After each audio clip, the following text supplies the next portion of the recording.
قەدەغەی هاتوچۆ تا 26 نیسان درێژ کراوەتەوە. لە دوای ئەو ڕۆژەوە جارێکتر هەڵسەنگاندن بۆ دۆخی تەندروستی دەکەینەوە بۆ ئەوەی بڕیاری نوێ بدەین. ئێمە هەمووان بە هاوبەشی لە پستایەتی ئەم دۆخەمان لەسەر شانە و پێویستە هەمووان بە توندی پابندی ڕێنمایە تەندروستیەکان و مانەوەیان بن لە ماڵەکانیان. ئێمە تاوتوێ ڕێگەپێدان دەکەین بۆ کەسانی خاوەن پێداویستی تایبەت بۆ هاتنە دەرەوە بە هاوڕێتی کەسانی نزیکیان، بەڵام تەنها لە سنووری گەڕەکەکانی خۆیان.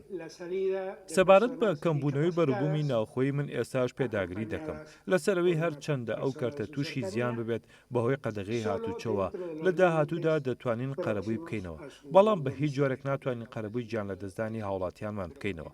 دەزانم کە هێشتا دۆخە قورسەکەمان تێنەپەڕاندووە، هەر بۆیە دەمانوێت بە کەمترین زیاد تێیپەڕێنین.